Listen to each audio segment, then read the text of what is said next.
अपहरण नाही तर स्वखुशीनंच गेले, जबरदस्तीनं व्हिडिओ काढल्याचा आरोपही खोटा। भिगवण अपहरण नाट्यातील ती तरुणी न्यूज 18 मराठीवर।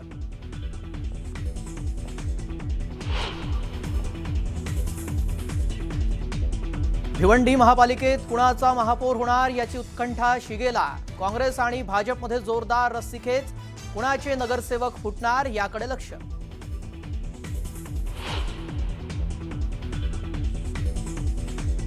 ठाकरेंच्या शिवसेनेकडून स्वीकृत नगरसेवक म्हणून साईनाथ दुर्गे, माधुरी मांजरेकर, कैलास पाठक यांची नावं निश्चित। राज ठाकरे एकनाथ शिंदेंच्या भेटीनंतर तातडीनं निर्णय घेतल्याची सूत्रांची माहिती।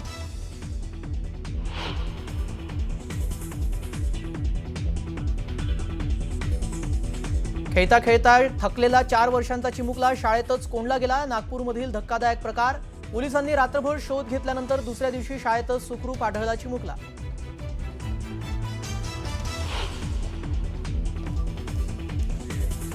बीडमध्ये शिक्षण विभागाचा सावळा गोंधळ, 10वीचा पेपरसाठी विद्यार्थ्यांची संख्या वाढल्याच्या कारणानं उभारला मंडप। विद्यार्थ्यांना मंडपात द्यावा लागणार पेपर, विद्यार्थ्यांच्या सुविधेकडे दुर्लक्ष।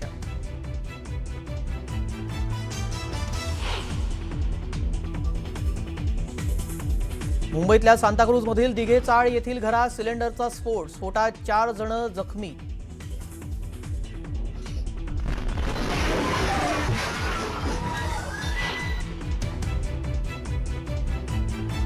सावित्रीबाई फुले पुणे विद्यापीठामध्ये शिवजयंतीनिमित्त अमोल कोल्हेंचं व्याख्यान, शिव उत्सव समितीच्या विद्यार्थ्यांचा मात्र विरोध। कोल्हेंचं विद्यापीठात होणारं व्याख्यान ही वादाच्या भोवऱ्यात।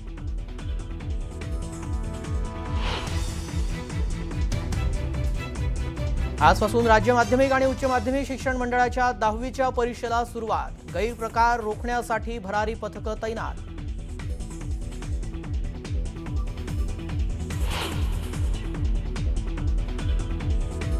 गोकुळचं दूध पुन्हा 2 रुपयांनी महागण्याची शक्यता, गोकुळच्या संचालक मंडळाच्या बैठकीत दूध विक्री दर वाढवण्यावर आज होणार शिक्कामोर्तब।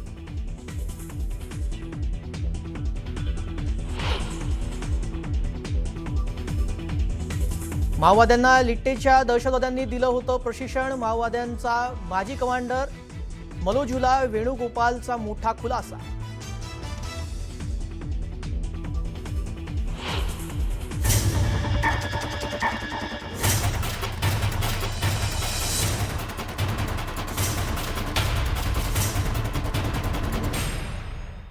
नमस्कार, मी श्रेयस पांडे, आपण पाहतायत न्यूज 18 मराठी, आवाज महाराष्ट्राचा।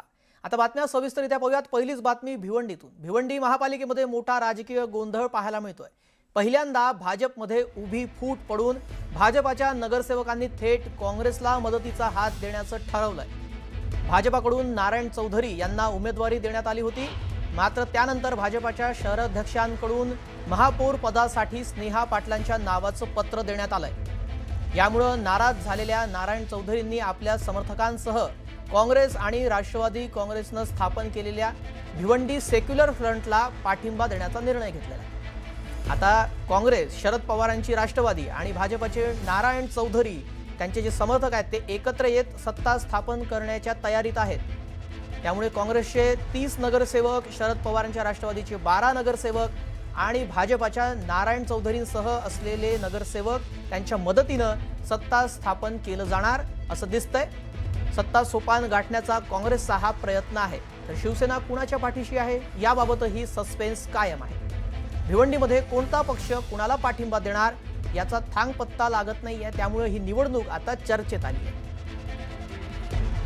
भिवंडीमध्ये आता काही वेळानंतर ज्यावेळेला निवडणूक होईल त्यावेळेला खरं चित्र समोर येईल। मात्र इथे भाजपमध्ये पहिल्यांदा उभी फूट पडलेली आहे आणि भाजपमधील अंतर्गत गटबाजीचा फायदा थेट काँग्रेसला झालेला आहे। कारण नारायण चौधरी त्यांचे जे समर्थक नगरसेवक आहेत ते आता काँग्रेसला पाठिंबा देणार असल्याचं कळतंय। त्यामुळे जी गटबाजी भाजपमध्ये होती त्याचा फायदा थेट काँग्रेसला होतोय आणि इथे नवीन फ्रंट तयार करण्यात आलेला आहे आणि त्याला भाजपाच्या नारायण चौधरी यांचा पाठिंबा असेल।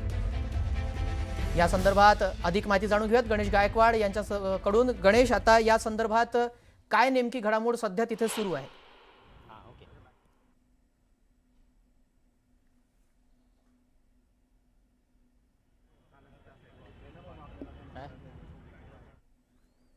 आपण पाहतोय भिवंडीमध्ये भाजपमध्ये 2 गट पडलेले आहे आणि त्याचा थेट फायदा हा काँग्रेसला होताना दिसतोय। नारायण चौधरी यांचं नाव रवींद्र चव्हाण यांनी दिलं होतं, मात्र त्यांना विरोध झाला आणि मग त्यानंतर त्यांचे समर्थक घेत त्यांनी काँग्रेसला समर्थन देण्याचा निर्णय घेतलेला आहे। या संदर्भातली अधिक अपडेट जाणून घेत अजित मांढरे आमचे प्रतिनिधी या संदर्भात अधिक माहिती देतील। अजित, ही निवडणूक फार चर्चेत आलेली आहे कारण भाजपमध्ये उभी फूट पडलेली आहे। काय सध्या तिथे अंतर्गत घडामोडी सुरू आहेत?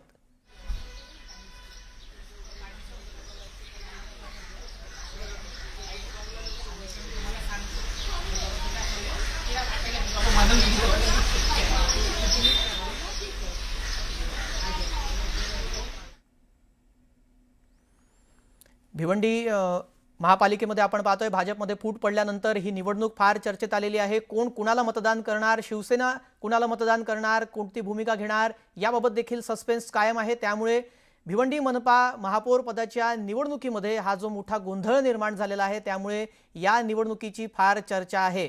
या संदर्भात 2 गट भाजपमध्ये पडल्यानंतर आता नारायण चौधरी यांचे जे समर्थक नगरसेवक आहेत ते काँग्रेसला मतदान करणार असं कळतंय। त्यामुळे भाजपमधील या फुटीचा फायदा काँग्रेसला होताना दिसतोय। त्यामुळे नारायण चौधरी यांना सोबत घेत काँग्रेस इथे सत्ता स्थापन करणार असं दिसतंय।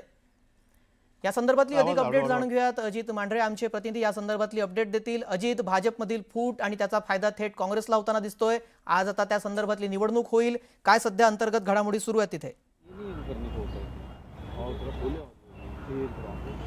खरं तर या सगळ्या प्रक्रियेमध्ये एक मोठा ट्विस्ट आला आहे, तो म्हणजे भाजपने आत्तापर्यंत त्यांची भूमिका स्पष्ट केली नव्हती, अधिकृत भूमिका स्पष्ट केली नव्हती। ती भाजपनं आता अधिकृत भूमिका जी आहे ती स्पष्ट केलेली आहे आणि यामध्ये भाजपचे भिवंडी महानगरपालिकेचे संतोष शेट्टी हे जे गटनेते आहेत यांनी व्हीप जारी केलेला आहे आणि या व्हीपनुसार स्नेहा पाटील यांना महापौर पदाकरता, सुहास नकाते यांना उपमहापौर पदाकरता मतदान करावं असा व्हीप जारी केला आहे।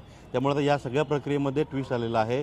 जी माहिती मिळत होती त्यानुसार नारायण चौधरी यांना राज्यातील एका बड्या नेत्याचा सपोर्ट होता आणि त्यानुसार बोलणी झाल्यामुळे काल रात्री उशिरा या संदर्भात बैठक झाली होती आणि या बैठकीमध्ये जे ठरलं होतं त्यानुसार स्नेहा पाटील जे आहेत त्या उमेदवारी अर्ज मागे घेतील आणि नारायण चौधरी यांनी इतर ज्यांनी अर्ज भरले होते उमेदवारी अर्ज त्यांना मागे घेण्यासाठी तयार केलेलं आहे आणि त्यानुसार नारायण चौधरी यांची बिनविरोध निवड होऊ शकते अशी सगळी शक्यता होती आणि ती सगळी शक्यता तयार झाली होती। तशा माहिती देखील सूत्रांकडून मिळाल्या होत्या, पण ज्यानुसार आत्ता माहिती मिळते की म्हणजे भिवंडी महानगरपालिकेमध्ये शेवटी भाजपनं आपला व्हीप जारी करून स्नेहा पाटील या अधिकृत उमेदवार असतील हे स्पष्ट केलेलं आहे। यामध्ये आणखीन एक भाजपमध्ये गडबड अशी आहे की स्नेहा पाटील यांच्यासोबत जे नगरसेवक होते 9 नगरसेवक त्यांची संख्या वाढून आता 15 झालेली आहे। म्हणजे नारायण चौधरी यांच्यासोबतचे आणखीन 6 नगरसेवक जे आहेत ते स्नेहा पाटील यांच्यासोबत आलेले आहेत आणि एक वेगळा गट आहे 10 जणांचा भाजपचा, तो मिळून साधारणपणे 22 नगरसेवक जे यापैकी 15 ते 16 हे नगरसेवक जे आहेत हे स्नेहा पाटील यांच्या समर्थनामध्ये आहेत। म्हणजे जास्त संख्या स्नेहा पाटील यांना आहे, पण यात महत्त्वाची भूमिका ठरणार ती म्हणजे शिवसेना नेमकं मतदान कोणाला करणार भाजपला, स्नेहा पाटील यांना करणार का नारायण चौधरी यांना करणार, आणि करणार असेल तर त्यांना 2.5 वर्ष महापौरपद मिळणार आहे का, कुठली महत्त्वाची पदे मिळणार आहेत का, अशी अनेक गणितं आहेत। या गणिताच्या आधारे या महानगरपालिकेमध्ये महापौर निवडीबाबत मोठा गोंधळ जो आहे तो दिसतोय आणि या गोंधळातच नारायण चौधरी यांनी सगळी जुळवाजुळव केली होती। या सगळ्या पार्श्वभूमीवरती आता भाजपनंच व्हीप जारी केल्यामुळे स्नेहा पाटील यांना महापौर पदाचा उमेदवार दिल्यामुळे आणखीन एक मोठा ट्विस्ट आला आणि त्यामुळे ही निवडणूक आणखीन रंगत होणार।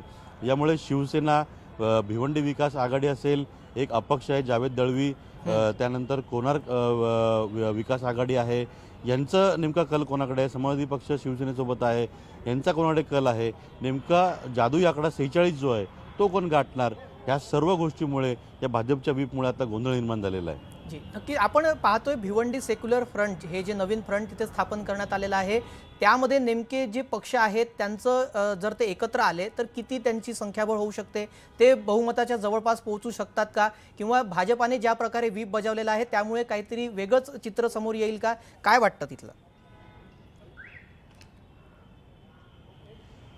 खरं तर भिवंडी फ्रंट, सेक्युलर फ्रंट, विकास आघाडी, त्यानंतर युती, या सगळ्या गोष्टी ज्या आहेत ह्या आजच्या या काही मिनिटांपूर्वीच्या सगळ्या घडामोडी होत्या, त्या आधीच्या घडामोडी होत्या. पण आत्ता भाजपनं व्हीप जारी केल्यामुळे या सगळ्या आघाडी ज्या आहेत त्या मोडकळी झालेल्या आहेत. कारण का भाजपच्या स्नेहा पाटील यांना अधिकृतपणे भाजपनं आता व्हीप जारी करून गटनेत्याचा व्हीप शेवटी लागू होणार. त्यामुळे जे नगरसेवक स्नेहा पाटील यांना मतदान करणार नाहीत भाजपचे, त्यांचं भविष्यामध्ये नगरसेवक पद जे आहे ते धोक्यामध्ये येऊ शकतं. आणि यामुळे स्नेहा पाटील यांना मतदान जे आहे ते वाढताना दिसतंय. काल रात्री उशिरा जी माहिती मिळाली त्यानुसार स्नेहा पाटील यांच्याकडे जवळपास आता 15 ते 16 नगरसेवक झालेले आहेत. उरलेले जे 6 ते 7 नगरसेवक आहेत ते देखील या व्हीपमुळे स्नेहा पाटील यांना मतदान करतील अशी शक्यता निर्माण झाली आहे. त्यामुळे हे 22 काँग्रेस नेमकं भूमिका काय घेतं ते देखील महत्त्वाचं राहणार आहे. ज्या आघाड्या आणि ज्या युत्या बनल्या होत्या, जे फ्रंट बनले होते, हे सगळे भाजपच्या या व्हीपमुळे पूर्णपणे मागे पडलेत किंवा मोडकळी झाले असं म्हटलं तरी वावगं ठरणार नाही. त्यामुळे आता कशा प्रकारे मतदान होतं, सगळ्यात महत्त्वाचं म्हणजे ज्यावेळी उमेदवार अर्ज कोणी कोणी भरलेला आहे याची घोषणा केली जाईल त्यावेळेस कोणी अर्ज मागे काही घेतलेले आहे. काळानंतरच यानंतरचं पूर्ण चित्र स्पष्ट होईल, त्यावर आपलं लक्ष असेलच. तुमचा धन्यवाद अजित, आपण दिलेल्या सविस्तर माहितीसाठी.